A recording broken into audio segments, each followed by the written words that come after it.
बरकत, तुम? हाँ, मैं मेजर बरकत अली, वीर चक्र। कोई शक?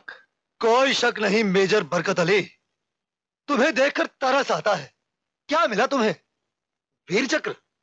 मुझे देखो, एक मामूली मेजर से बन गया हूं general, self style general Shaitan Singh.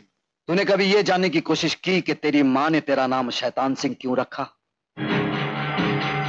कोई मां अपने बेटे को 9 महीने कोख में रखने के बाद उसका नाम शैतान सिंह नहीं रख सकती, क्योंकि उसे यह एहसास हो गया था कि उस मां को जन्म देने वाली भारत माता का सौदा तू एक दिन जरूर करेगा। खामोश! जब तक इस पाक मिट्टी पर एक भी बरकत अली जिंदा रहेगा, तब तक तुझ जैसे हर शैतान को इस भारत मां के सामने सर झुकाना होगा। मैं 3 तक गिनूंगा, अपने आप को मेरे हवाले कर दे, वरना कुत्ते की तरह घसीटता हुआ यहां से ले जाऊंगा। अच्छा, बहुत नाज है तुझे अपने बाजुओं की ताकत पर, मगर शायद तू भूल गया है कि हम दोनों एक ही गुरु के 2 शिष्य हैं। इसीलिए तो तेरी कमजोरी मैं जानता हूं। कमजोरी? कोई शक? कौन सी कमजोरी?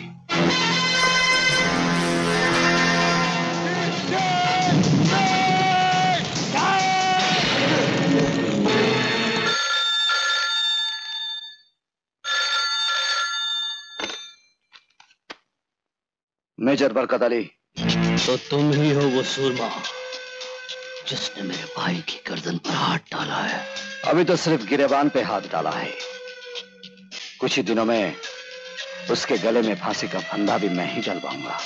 बरकत अली, वो हैवान सिंह के भाई की गर्दन है, किसी लड़की की नहीं, जिसमें तुम जब चाहो आंखें बंद करके वरमाला डाल दो। मैं वो हाथ काट कर फेंक दूंगा जो मेरे छोटे भाई की तरफ पड़ेंगे। तुम एक काम करो, मैं तुम्हें समय और जगह बता देता हूं। समय सुबह के 10 बजे, जगह हाई कोर्ट, मुलाकात वहीं। हाँ, मेरा भाई तो अदालत नहीं पहुंचेगा, बल्कि तेरी लाश जरूर पहुंचेगी। जिसके सर पर अली का साया हो हैवान सिंह, उनकी रजा हुई तो मैं आधी को पैरों तले रौंद कर दफन कर दूंगा। तुम्हारे दावे में दम है, और बाजुओं में उससे ज्यादा। अपने भाई की मैयत की तैयारी कर। कोई शक?